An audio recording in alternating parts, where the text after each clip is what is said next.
I don't feel alone. We just settled in and it already feels like home. You're listening to the Feels Like Home podcast with Mike Throne and Marty Ford. Powered by Horizon. This is big.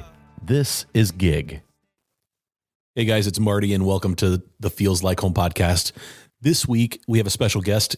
It's our friend Matt Bruning. Matt is the press secretary for the Ohio Department of Transportation, but he is a longtime journalist in our area, working for WKKJ, WBEX, and also had a stint with 610 WTVN and 700 WLW. And Matt has covered a lot of news in the area. And with Mike's expertise coming from the newspaper, the Chillicothe Gazette, the two of them had a great conversation that I was kind of along for the ride. But it was really great to talk about the state of today's journalism and today's media. And we spent a lot of time discussing, how media got to be where it's at today. It was a fantastic conversation to be a part of. And I just really enjoyed hearing some of the old stories from their journalism days. We hope you enjoy this conversation with Matt Bruning. All right. So this week, this week is not really an interview with somebody to promote something. There's been a lot going on in local media lately, for lack of a better term. So I'm an ex-journalist. And we have as our guest an ex-radio journalist. I call him a journalist because he really is. I don't like to differentiate between radio and TV, whatever. If you're a journalist of a high caliber, I reference you as a journalist. And I believe that Matt Bruning is a journalist. Well, thank you, Mike Throne. At his core. He doesn't have some fancy degree that says journalist. It's true, I don't. But he's got the experience, and he's got the ethics, and he's got the know-how. So I'm calling it that way. Hey, man, I appreciate that. Thank you, Mike. So we thought we'd talk a little bit about the things that are going on right now, and just how maybe when we did this, and for those of you that didn't know, I spent 20 plus years at the Gazette, Chillicothe Gazette, and survived. I am a recovering journalist now. Been sober for 4 years. I want to preface everything that I'm going to talk about, and if you agree, then chime in. But yeah, I don't say any of this with an air about me like I'm an expert about journalism. I made mistakes in this business. Yeah. I don't say it from a finger pointing personality or point of view. There are concerns that I have about the way that journalism is going today, especially local journalism. But I am not going to be here to pick on the Gazette or iHeartMedia or the Columbus Dispatch, you can insert anybody you want in there. The folks that do these jobs are tremendously good people. They're tremendously talented people. And in many cases, and I think you'd agree on this, they've been dealt a really bad hand. Yeah. Their corporate overlords have determined that the hinterlands of Chillicothe and Marion and Mansfield and Newark and, Washington Courthouse for you guys and Hillsborough and things like that don't deserve the resources that they really need to cover their communities well enough. And that they had for years and years and years to do that. Yeah. That's the sad part, is that what used to be is no longer, but the need is still there for it. Yeah. Right. And in this climate, the need is there more than ever, is what I would say. I would agree. Because we have so many, anybody that gets a computer or grabs a mic and a camera or a video camera considers themselves a journalist without the ethical training, without the experience, without the filter, in many occasions, of a true editor who will say to somebody, you don't have enough to go with this. Right. And in my case, and I think in your case too, because we had corporate structures, I had legal people that I could send something to and say, hey, this is what I've got. I wrote this story on it, or somebody wrote this story on it. What do you think? And in many cases, those stories came back and they were like, you can't run this. Yeah. You can't say anything about this. it's not substantiated, and so that's how I'll preface it. Where we're going to go in the next 30, 45 minutes to an hour, who knows, but obviously, our community suffered a great loss a couple weeks ago. And the result of that was that some things got published out of that weren't fully vetted in my mind. That's as much as I'm going to say. I'm not going to get into the names. I'm not going to get into the personalities. I'm not going to get into the sources of these things. The bottom line is that my hope today is that we have a conversation about the way I would have handled that information, the way you would have handled that information, and how that process would have worked. Because to me, I think it's illustrative of the way that we've gone awry. And it saddens me because some of the people that do these things, they could be talented people, but they've never been shown the way. And so they make decisions out of ignorance. And to me, that's never a good thing. I know I made decisions out of ignorance when I was, very young in this business. I should say that business, I guess, because I'm not in it anymore. Right. It's really funny. I still fight the urge sometimes when I pick up the phone at the chamber to say, check out the Gazette. I really do. I mean, when you say something for 20 some years, it's more of a part of you than you think. So let's kind of go back to, I assume that in your career in radio, you had the opportunity to get anonymous information, whether it was an email, a call, a tip passed on, things like that, right? Oh, absolutely. Yeah. I mean, you would have people, and of course I started my career here in Chillicothe at WBEX, WKKJ, under the tutelage of Mike Smith, Dan Ramey. You've had both those fine gentlemen on your podcast here before. Well, let's just say gentlemen. Okay? Yeah, right. Yeah.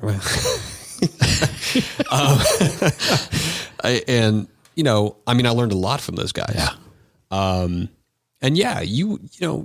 We were a popular radio station. Everyone knew. I mean, the slogan, I think they still use it over there, is, local news you can trust from people you know. Mm-hmm. Because back then you knew those people. Yeah. You knew Mike, you knew Dan, you knew Christina Wolford. You still do, because she's on the station still. You knew me, I would think. Mm-hmm. Because we've been around for a while, and we lived here. Yeah. We still do. So people would tell us things. And there was always a process for when do I use this on the air? When do I think I've got enough that I'm comfortable sticking my neck, my credibility out there and saying, I stand behind this story. My source is good. This is actual factual information. Right. And there were those times where it was like, man, this would be a great story, but I just don't have enough to put the dots together. Yeah. And you had to sit on it. Yeah. And you're right. I think we've lost that filter. I think now it's more like, well, what can get me clicks? What can get me shares on social media? How do I be first? Right. Yeah. I said all the time, and I'm sure you probably had this too, I'd rather be last and right than first and wrong. Yeah. Every time. Single time. Yep. Yeah. Without fail. Yeah. But unfortunately, we don't see journalists using that filter anymore. Yeah. Because of the need, that the 24-hour news cycle, trying to be first to every story, because the way they get paid now is through clicks. Yeah. And I think the other part of that I think people forget about too is, and even in my own case, it would tick me off so bad if some Facebook post broke some news that I knew we knew about, and it hadn't put those. But you hadn't made those connections. Now, and it made us, we had to institute an internal policy, unwritten, but for us it was, we are not going to be Facebook. Right. So let the people post whatever they want to post. We can use it for tips. We can use it to say, well, geez, where would they have gotten that information? Okay, let's trace it back and go back and try to interview those people.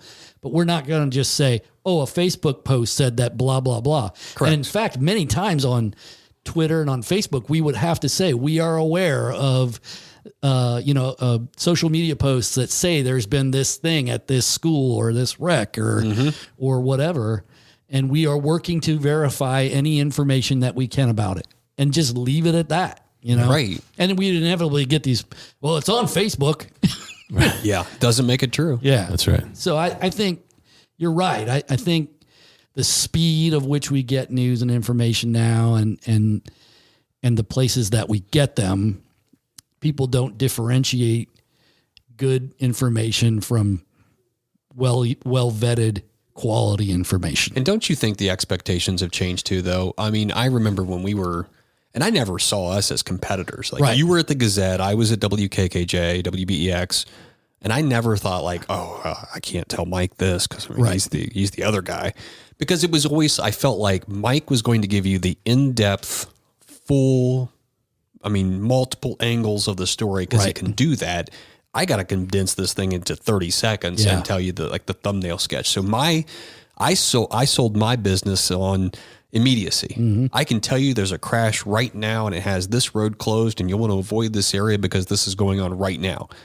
Tomorrow, Mike will have the full story of what happened with a really good photo in the Gazette and the whole backstory on it. Yeah. And that was the difference. Yeah.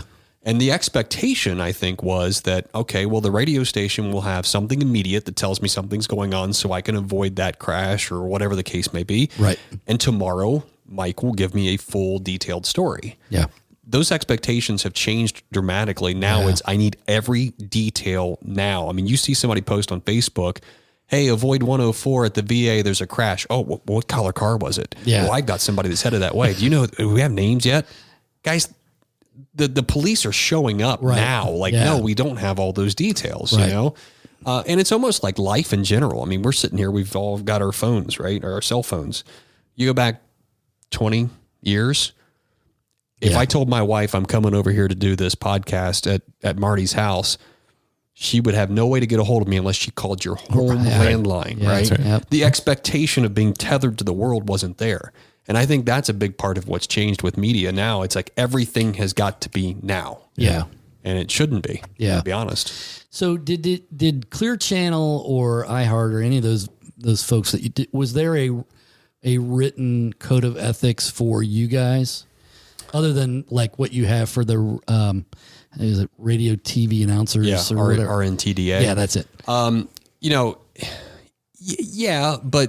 a lot of it was just basic stuff that you just knew. Like, and we had some stuff that was above and beyond. I'll give you a quick example. Ohio is what they call a single party state when it comes to recording a phone call, right? If I know that I'm talking to Marty and I'm recording this phone call, I don't have to tell Marty because I'm one party that knows. Right.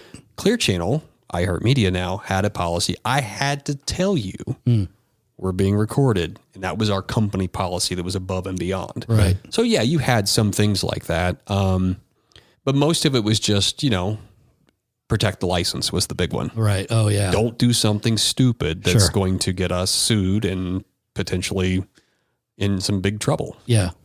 And see, I think generally speaking, all journalists followed, at least print journalists followed the SPJ, Society of Professional Journalists Code of Ethics.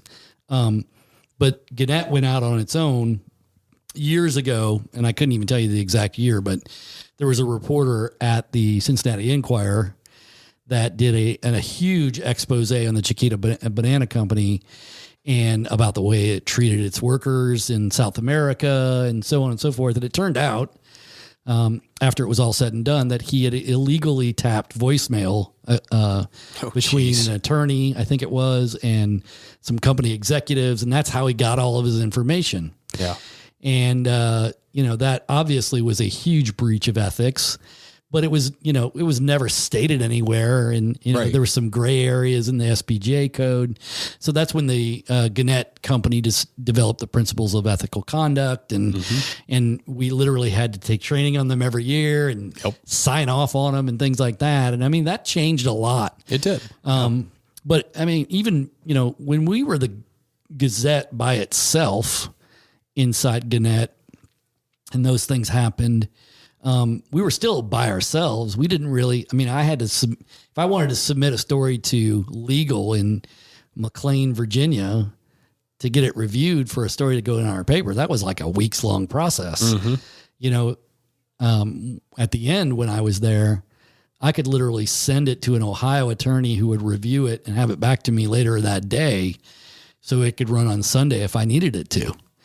And so that was a good thing that happened because of the technology that we have. But many times, we would work for weeks on stories. And, some of those stories never saw the light of day. There was 2 or 3 stories that I had that, we sent them for review and they kept coming back as rejected. And we had to, at some point in time, like, are we going to continue to use resources on this or are we going to give up? Yeah. Cut bait. Yeah. And so we did, we gave up probably 2 or 3 times in the time that I was there, but 2 or 3 times that I was still mad about. Well, sure. Yeah.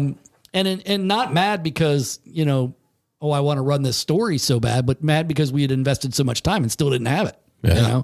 And sometimes you don't get it. Sometimes you could have every inkling in the world that it's right and correct, but you don't have a legal leg to stand on. So you got to just say, well, I'm done, Right. Well, but at the end of the day, your readers, your listeners, your viewers, whatever medium you're working in, I think they appreciate that though, that you do have a standard, that you won't just publish whatever.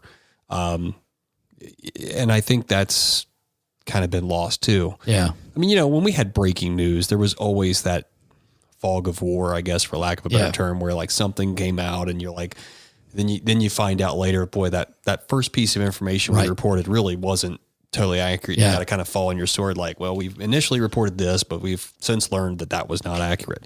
It seems like it's that with everything now. Yeah. And there's that forgiveness, like, oh, it's okay. That's fog of war. Yeah. I feel like that there are some of these news outlets that don't even retract. Oh, like they just let it go. Yeah.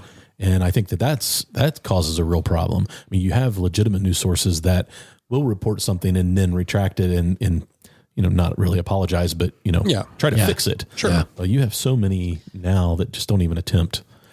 Yeah. I mean, I used to get criticism from people. They say, oh, the Gazette has a correction every day. And I'm like, well, be worried about the day when I don't have a correction. Right. Like that's me not admitting that I made a mistake. Correct. And in radio, I think I don't recall too many times ever hearing, hey, we need to say we're sorry about this story. It did happen a couple times, but I mean, like, hey, we got this wrong, is a thing. Mm-hmm. But, radio as a medium doesn't allow for people to go, oh yeah, I remember on June 16th of 2003, they had a correction. Let's go back and see that.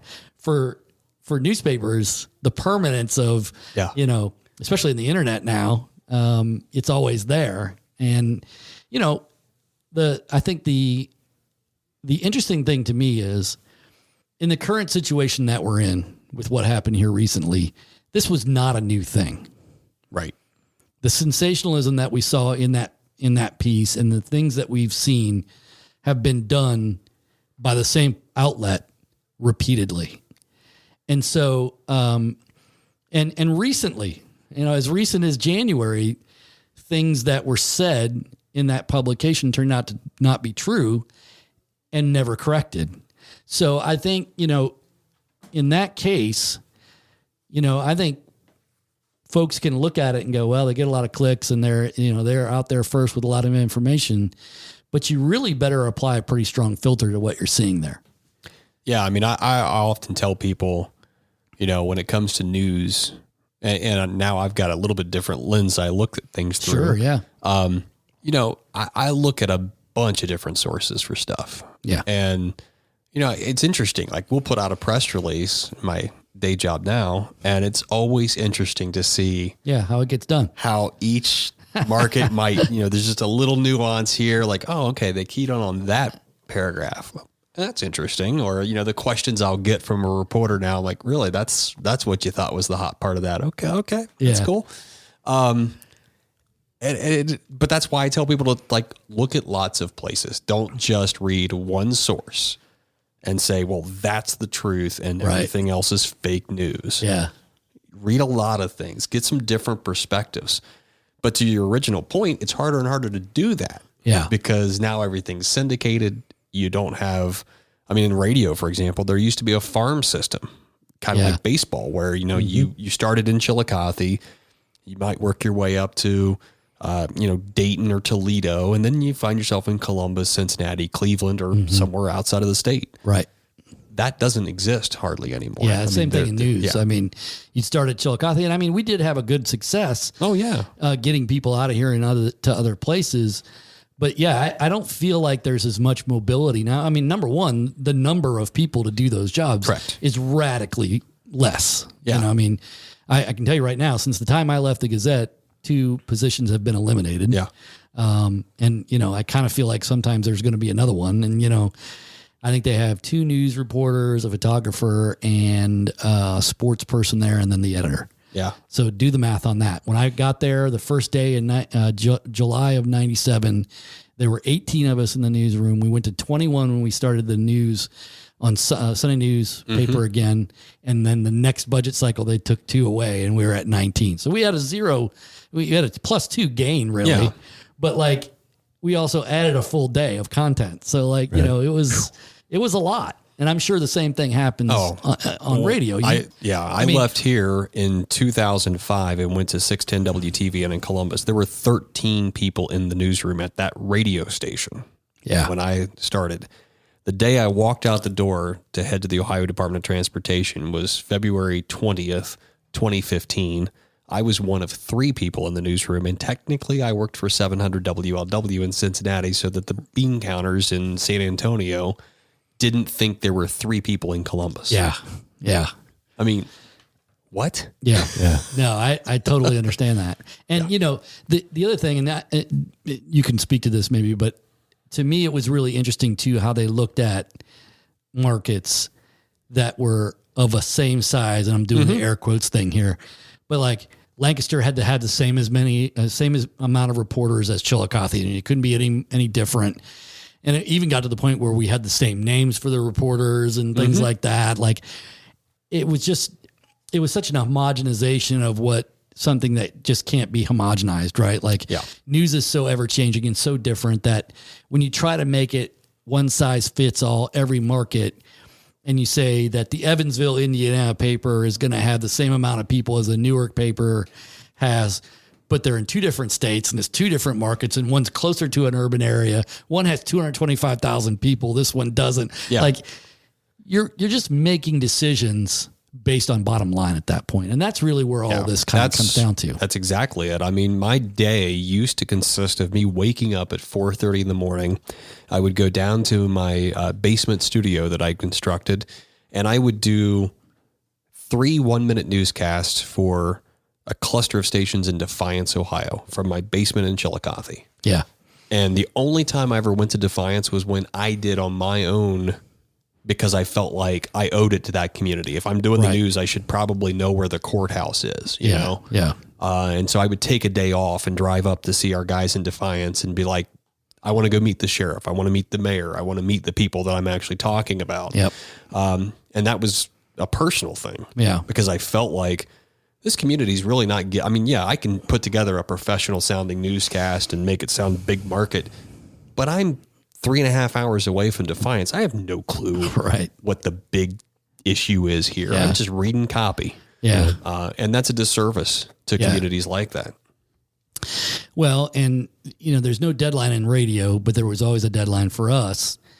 And when it became more important to get to people's paper to them at a certain time frame, which was this, I honestly thought they just pulled it out of the air. Everybody's paper has to be on their doorstep by 8 a.m. And okay, well, in order for us to do that, you don't have a printing press in Chillicothe anymore. So you got to print in Carroll, Ohio, near Lancaster, or in Cincinnati, or in Columbus. So now your deadline is 6:30. Yeah. The night before. And so city council starts at 7. Football games kick off at 7 or 7:30. The World Series games don't start till God knows when. Right. But the next day, those people are all calling us. Well, why the heck isn't the score in the paper? Council voted on that street levy last night. It's not in the paper today. Well, we were already in bed. The paper was gone. Paper was being printed when council was voting. Yeah. Yeah. And again, is there an equivalent to that in radio? You know, like, oh, well, you've already shut down for the night. Yeah, Like, I mean, there is. I mean, I can tell you, and I mean, I'm not trying to bag on my former employer, Right. but if you call the WTVN newsroom right now, there's nobody there. Right. I mean, and this is like, we're like almost 8:00 in the evening. Yeah. There's nobody there. There's Right. been nobody there since. And there's nobody at the Gazette noon. either. I'm going to tell you that right now. Oh, absolutely. And that's sad. And that's Yeah. not, again, that's not a reflection Those on folks those that work there, they're great people. They're busting in a their bad butt. spot. Yeah, they are. And, but I think that's where, and I'm all for big business. I'm all for making money. I'm all for capitalism and all those things. Those are great. It's what makes America amazing. Yeah. But I think in this realm, there's like a point where you make money and that's good enough. Yeah. And I just don't see how it's sustainable. I Yeah. mean, you talk about, printing the paper, really early deadline. At some point, people stop getting a paper. Oh, absolutely. I mean, it's online, right? You can update that anytime, real time. So, at what point do we say we're just not going to waste the ink and the paper? Everything's digital. Yeah. And that's where it is. And the model of business is the more eyeballs on our stories, the more ad impressions, which means we make more money. So now our model should be, let's generate the best content in the shortest amount of time that's vetted and accurate, and we sell that product. Yeah. Instead of trying to like subscriber base or things like that. And I don't know when that happens. And, in all honesty, what it helped me do is it crystallized my idea about, okay, if I'm not going to be able to cover the news as it happens, that second day story has got to be something that I know you're not going to already have digested. Right. So like digging into that city council vote, if somebody votes no, it's about really pushing them to get their reasoning and to tell them why, because, I don't know this for a fact, but like, did the radio tell you that? I don't know that. Yeah. Did that local blog really dig into that? They didn't do that. So if that's the case, then that's my job. And then to connect dots is the other part of it too, to do the enterprise work and the investigative work to make people understand this thing is happening and it's not right, or this thing is happening and, it should be investigated. You know, one of the crowning achievements of my time when I was in Gannett was, and it really wasn't, I didn't start the investigation, but was the investigation of the Lancaster mayor. And it finished under my watch, and we pushed harder at the end to get stuff. But, it led to a resignation, and it led to moving things on. And, I don't sit around and brag about all that, but I do brag about the work because the work is really hard work. It is. And the folks that do that stuff, and even, those reporters are gone from here now. We did another one shortly thereafter on a small village in Fairfield County that literally 3 years later ended up with an indictment. I think it was in 2020. And the reporter sent me a text message and said, "Hey, did you see what happened?" I had no clue, of course, because I'm just not following Fairfield County like that anymore. Yeah. So she sent me the press release, and I was like, "Wow, like that's amazing." I just couldn't believe it. But those are the things that you if I wasn't going to be able to give people the hard news that they wanted in a timely manner, I had to give them more than that. And I just don't know without the number of people and without the commitment to that, what are we really giving people anymore? Yeah. I mean, I used to have a news director at WTVN, Dave Isaacs, who is actually the guy who hired me up there.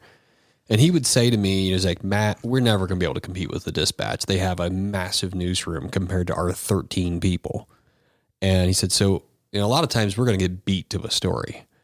So our angle is, what's the next angle? What can we anticipate is the next part of that story? The mayor says, gun violence is out of control. Okay, what's the next thing? Let's go interview the mom of a victim of a gun violence crime and find out, what's she going to do? What's her play?" And so that's what we tried to do in many cases, is try to anticipate that next big angle and then win the battle there, if you will. But you're right, that doesn't exist anymore. Hey, this is big. Verizon Fiber Internet is ready Let them get you hooked up and power your Wi-Fi network. with the speed and reliability that only a 100% fiber network can do. Verizon is ready to help you do what you do better. With real people, real rates, and a real service. Connect with them today, and the first month is free, plus no contracts and no data caps. Call 740-772-8331 Or visit horizonconnects.com/Chillicothe to sign up today. We were mentioning earlier, and I got a funny story about this. So you were talking about how you send press releases out now in your current job, and it's interesting to see how people look at it. And I won't say the name, but when the Adina announced that they were going to build the Orthopedic and Spine Institute, and that it was going to have a parking garage, the Gazette the following day led with the parking garage and not the like $5 million building or whatever that was being built. And I remember talking to an Adina higher up that day, and they were like, "Can you believe it? We're spending $5 million to bring the latest in technology for orthopedics and spine, and all people want to talk about is a parking garage." Yeah, right. And I remember just thinking to myself, like, in all reality, like, parking is such an issue. Right. Idea, like, it's probably the thing that most people will notice. Absolutely. But like, you're right. Yeah. It's a $5 million investment, but not a parking garage. Right. It was the pain point. Yeah, right? exactly. So they reported on the pain point. And I probably have, I'll tell you a great story about how I screwed something up one time. And it's actually interesting. I like these stories. Yeah. The chamber here used to do a bike tour. It was like almost like Tour de France, and they actually called it Tour de Ross. I think they only did it for like 2 or 3 years, I think, or something like that. But I remember the first one they did. Dave Milliken was the chamber president at that time, and we did the story. We went out and did a story on it, and it was the front page story the next day.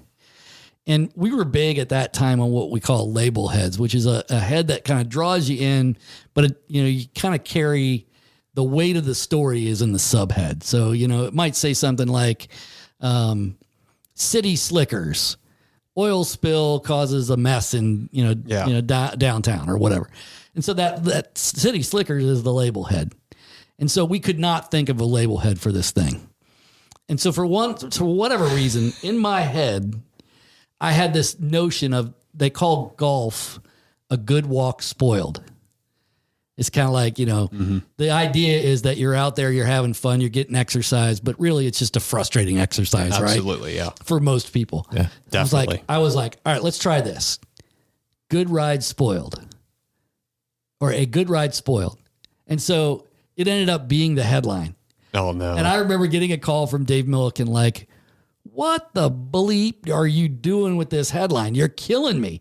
Yeah. And I'm just getting the riot act right in me. And Dave Milliken was one of the nicest guys I've ever met. He was, yeah. And Totally. I could just tell he was PO'd beyond belief. He felt like we'd ruined the whole event. And I remember just thinking to myself, okay, maybe label heads are not our future. Maybe we just need to, we should do this differently. And that's not an ethical breach. No, but it's a mistake, right? Yeah. Like it's a thing that you can kind of laugh about 20 years after You the had fact. good intentions, though. Yeah. I mean, it was... But it's also an example, though, I think, of how sometimes you do things with those good intentions, and in your head, they're, oh, that's good. That's gold, man. That's gold. I mean, I also had one the day that they announced they weren't going to do Beanie Babies anymore, and it was in 1999. And so the headline the next morning was Thai 2K disaster. And I remember we won an award for that one. And awesome. I remember them saying, this was the most clever headline we've seen all year long out of any paper. And I was like, man, I want that on my tombstone, man. Absolutely. Like, just put that AP award right. Yeah, exactly. Like I still have that thing in my house, I still have mine on my wall. So I think there's things that you do where you're trying to be clever and people don't get the joke. Yeah. And then I think there's things that you do intentionally that are hurtful. Yeah. Yeah. And, I tried to I'll never forget, Marvin Jones told me one time, he said, "Mike, we can piss people off. We just can't piss them off unnecessarily." Yeah.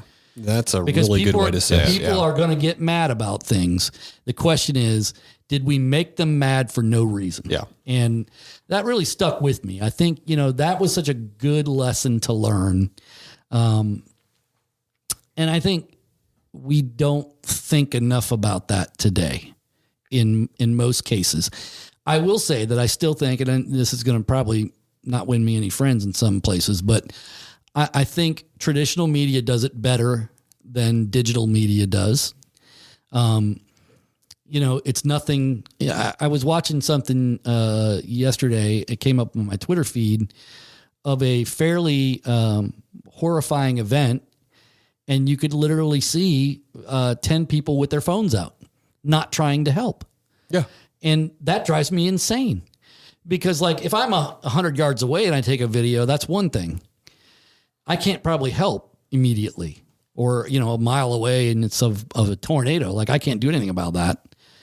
But if there's a car crash and the car's on fire and you're just standing there watching somebody die, like, is anybody calling 911? Is it, Right. what's going on? I think we've become a culture now that is saturated with my video could be the one. And I could go viral. Right. my favorite part about it was the person had posted it on Facebook. And what happens when that happens, Matt? The answer to this. Yeah. Inevitably, there's 15 journalists underneath it. Like, hey, I work for WHIK and I would like to get your video. Can I have permission to use your video without any restrictions? Yeah. Right. And so the first comment was like that.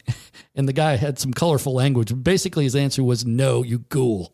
Yeah. And so I was like, well, good for you, man. Like, it would be easy to take the money. Yeah. Because, we posted a video. This is not on the same page, but like, we posted a video during COVID of my wife set up a bounce house inside our house so our kids could play one day. And I took a video and I posted it on my Twitter. And within an hour, I had somebody that said, hey, we'd like to license the video for you. Here's the, and I was like, I'm just some schmuck in Chillicothe, Ohio that posted a video of it. How is this? But they were like, yeah, we can sell this to TV stations. They'll love it and blah, blah, blah. I was every like, morning TV station. who does this?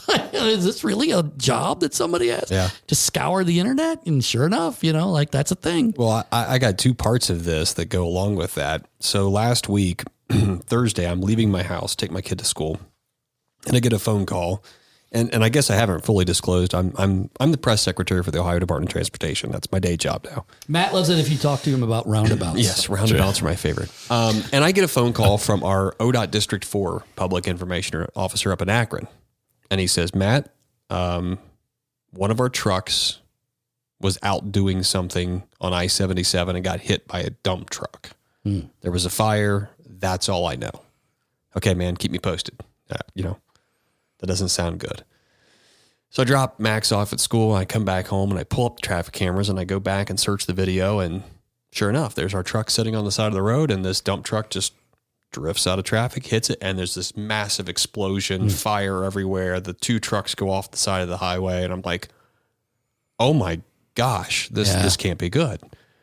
I was, however, happy to see, I guess, if that's the right phrase, lots of people stopped and got out of their cars and immediately ran to where the trucks were kind of off camera. You can't see what's going on, but I'm like, wow, my faith in humanity is restored here. Yeah. But the other part of that is I spent the entire rest of the day, ABC, NBC, CNN, Fox News, all these different, third party groups. Like, can we have the video? We need you to sign this release form. I'm like, no. This is a public record. Yeah. Like it's just request it. You just got to have it. Tell me you need it and I'll send you the link, guys.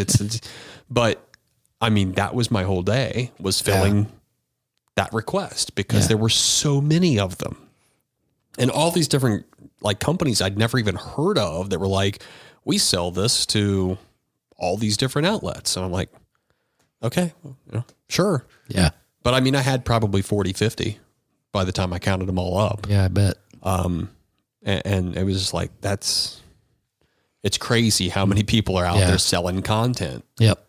And I'm sure they made a lot of money off that video. Yeah. And ripping content and, piecing 20 of them together and sticking it on YouTube for the ghouls out there that like to watch, 13 minutes of, people's lives being changed forever. Yeah. In some cases, I mean, it's sad.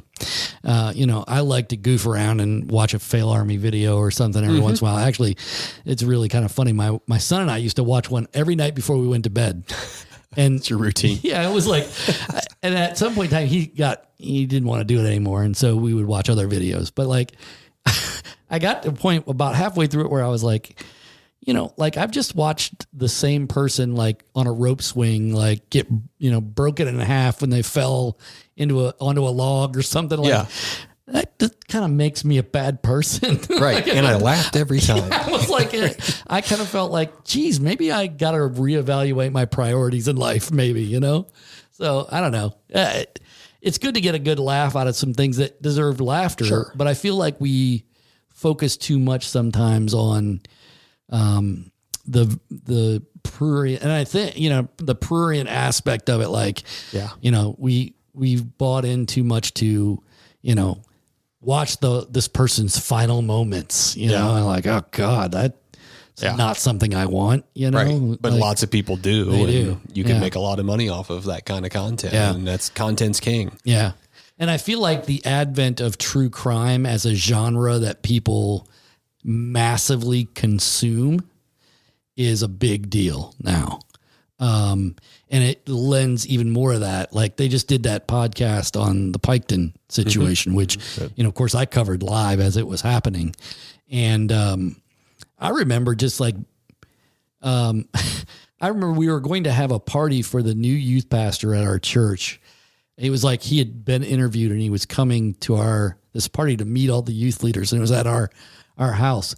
And I literally walked in and I was like, look, I can't stay. Yeah. I have to go back and cover this thing for another 12 hours, Yeah. And it was just this, but the whole time we were covering that, it was just this feeling, like a sick feeling in my gut, like 8 people are dead, including, a child. It was like a 16-year-old kid, you know, and like a whole family is like wiped out. Like instantly. And now it's like, devoured on there's been TV shows about it. There's been numerous podcasts about it. I mean, it's just, I think I told you the story about being out in Colorado with my kids and having the radio on and hearing the commercial for the podcast talking about, The Piketon Massacre. The Piketon Massacre. Yeah. And I was like, explaining to Kellen, Maddie's fiance. yeah.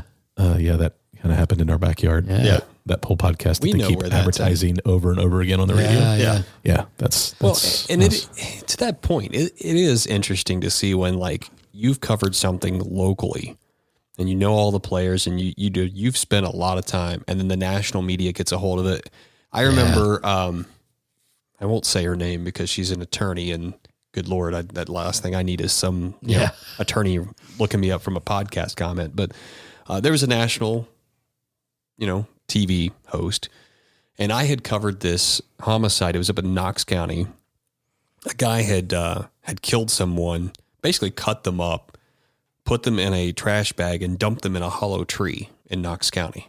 Matthew Huffman. Yeah. I remember that. And I covered it. He also, I think, took a girl, like hid her under his house. And and so it was a horrific story, but it made national news. And so this one national host who had like a crime show had invited me on.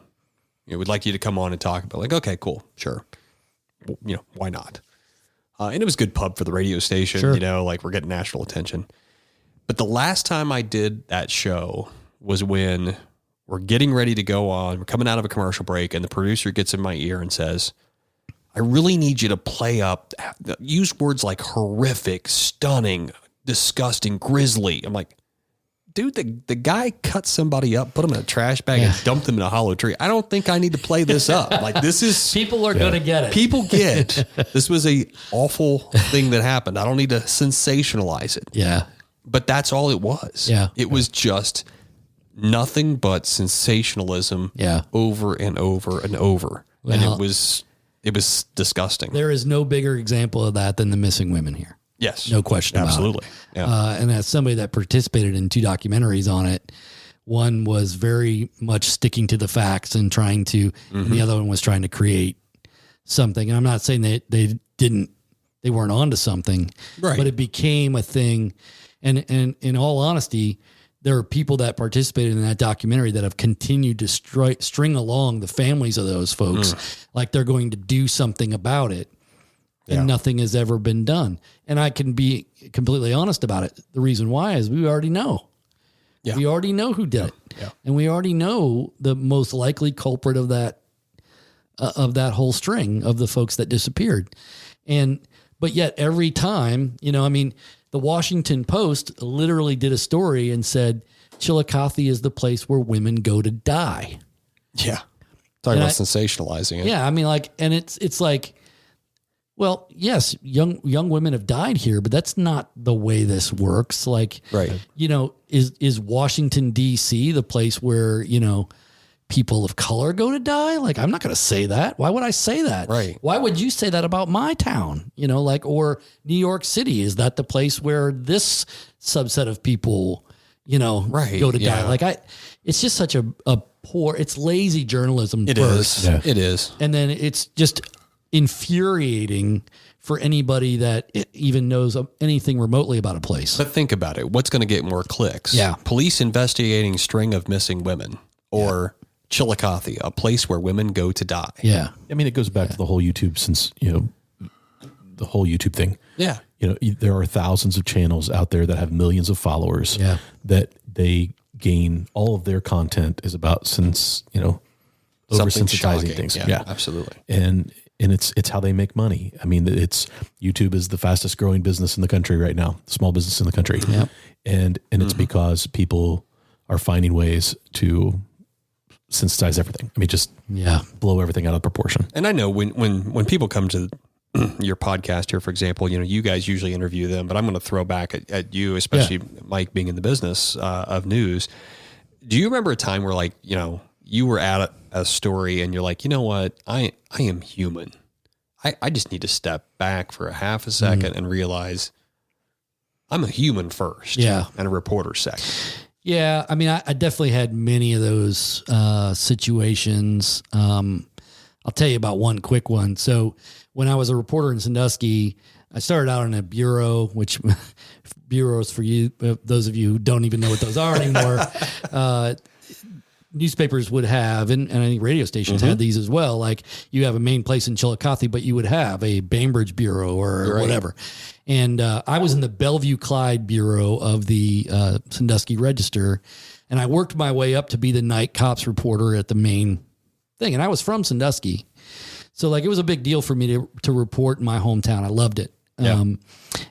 So I get this call one night from a source, and they're like, hey, there's something going down on this specific street. You want to go out there? So literally it was 3 blocks from my house.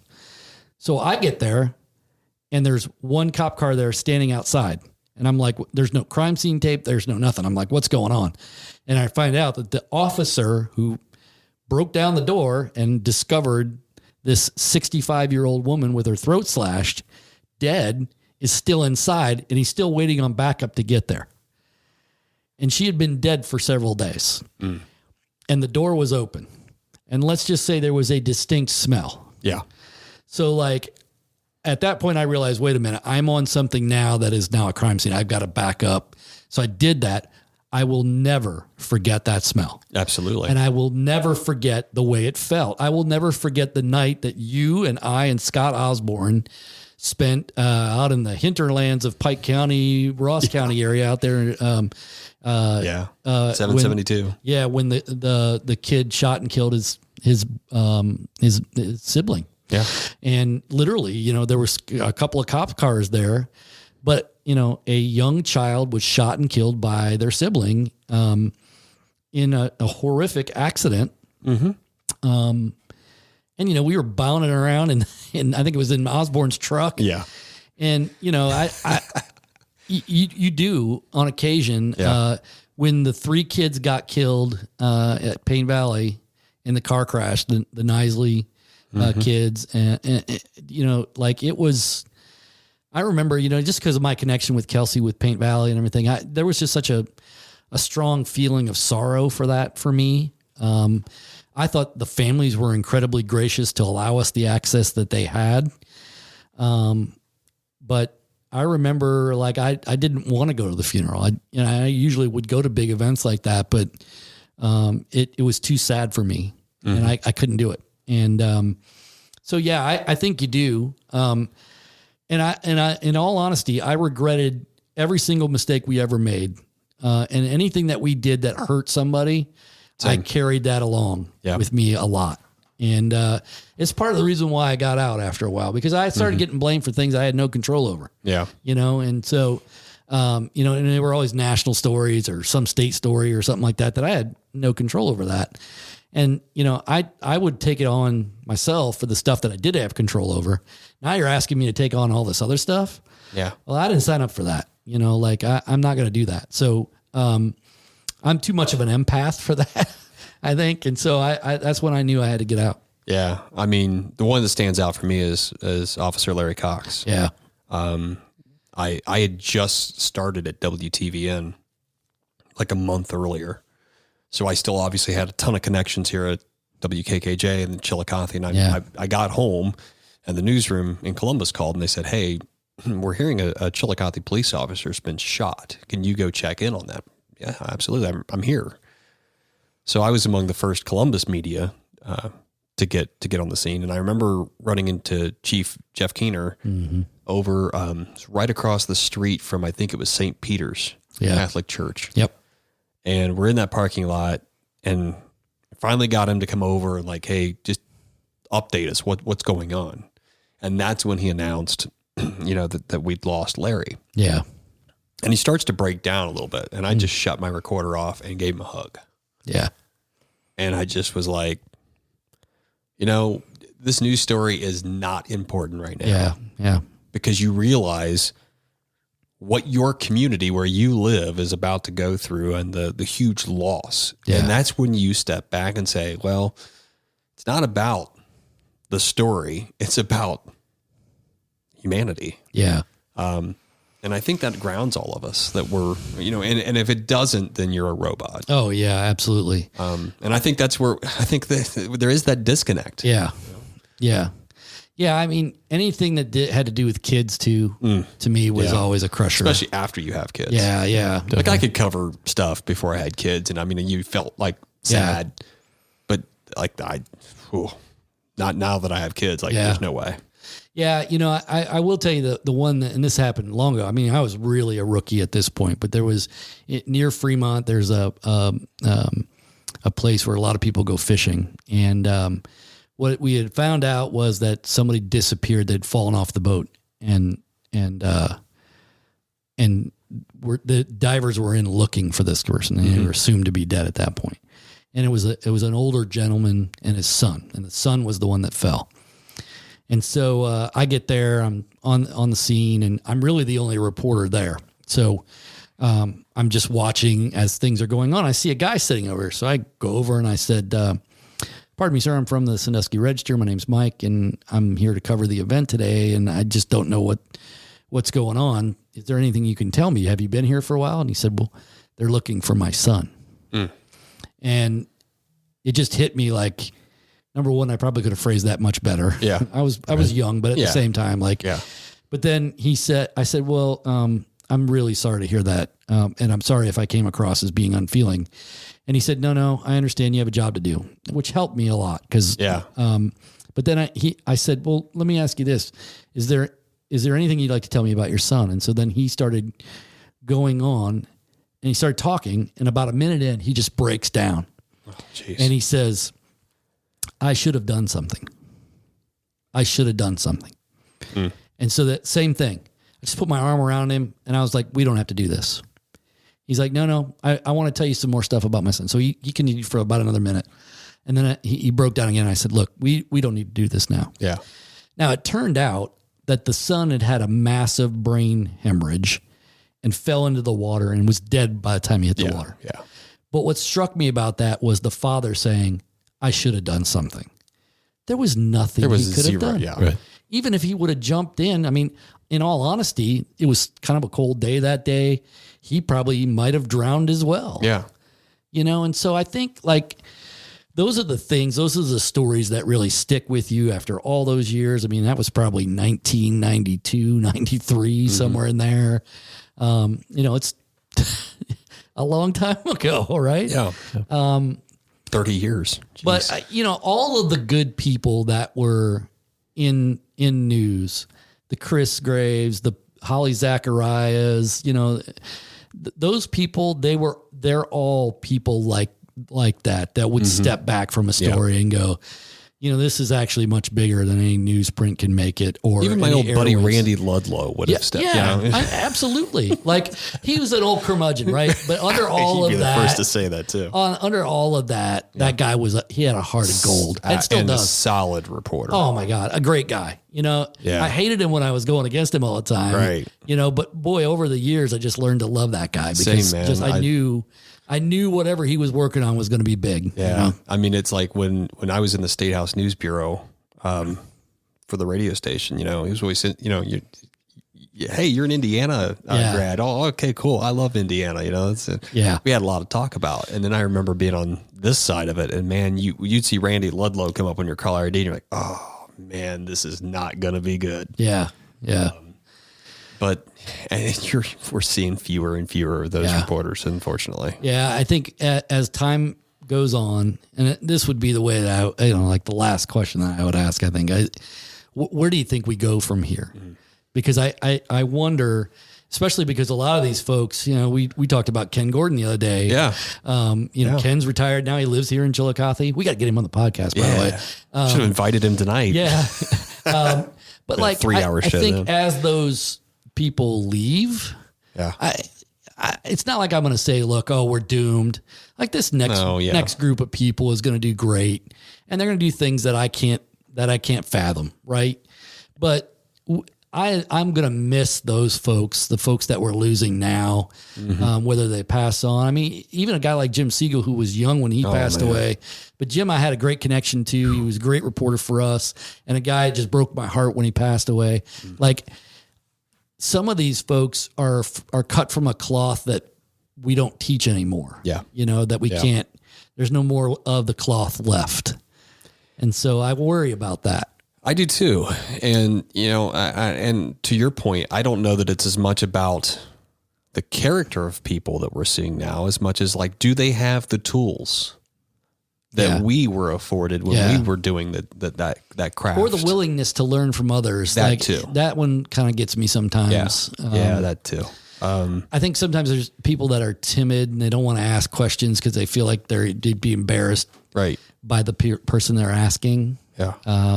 I was always a naturally curious person. I think you were too. Absolutely. I didn't know what I didn't know, so I just wanted somebody to answer the question for me. I mean, my first interview, I was 15 years old, was at the Ross County Young Republicans meeting, and it was State House Speaker Larry Householder. Oh, wow. That was my very first interview. I mean, talk about just like, thanks, Mike. Yeah. But I will never forget that. Yeah. My first interview was the daughter of Carl Sandburg. She had written a book, and she was at the Bellevue Public Library to sign books and talk. And it ran the next day in the paper without a byline because they didn't know who I was. So I still have it. I should frame it to keep myself humble. Like your first dollar ever. Yeah, exactly. So, well, Matt, thanks, man. I think this was a great conversation. Hopefully, folks, again, like we didn't intend to solve all the ills of journalism or culture or the world today. But I really honestly feel like we have to be better consumers of information today. Not always getting it from the same source, not always getting it, casting a skeptical eye on what we see is very, very important and very critical. And so I hope that's what you take from this. I am not throwing stones at anybody else. I don't appreciate some people in the way they report, but that has always been, and I'm sure people said that about me once. So I said it all the time. But no. I only said that about Bob Neal. No, I'm kidding. Actually, I used to do those interviews in the morning with Bob Neal. Yeah. I know, right? What's in the Gazette today? Yeah, and it was really funny because I would always I would listen to the newscast first, the radio cast, and then I would be like, oh, in addition to those stories, we have, and it used to infuriate him, I think. Oh yeah, but I think, but it was like my little jab at him. But Bob's he was a great sport, and I loved working with him. I loved working with Mike, and of course I ran all over the hills of Ross County with Matt and Scott Osborne and a few other people too. So we got some stories we can't tell on this podcast. That's true. That's for sure. But I really appreciate you taking the time. I know it's kind of fun to look back a little bit. It is. I'm glad, look, I'm happy where I'm at. I'm sure you are as well. Yeah. But I do look back fondly on what journalism taught me. So yeah, it taught me a lot, and it set me up for where I am now. Yeah. So I mean, it was definitely the foundation that my professional career is built upon, and I wouldn't change a thing. Yeah. I had a lot of fun doing it, and I mean, who knows what will happen? That's right. I'm 40 years old, so I got a lot ahead of me. 40. I hope. He's a little kid. I'm Marty. a little kid. You know how many times I heard that? Well, you really were a kid when you started. For goodness 15 sake. years old in freshman in high school, man. Well, he's not a kid anymore, folks, and we're happy to have him. So thanks, Matt. Pleasure to be here, guys. Thanks, Matt. You're listening to the Feels Like Home podcast with Mike Throne and Marty Ford. Powered by Horizon. This is big. This is gig. It feels a little strange, but I don't feel alone. We just settled in and it already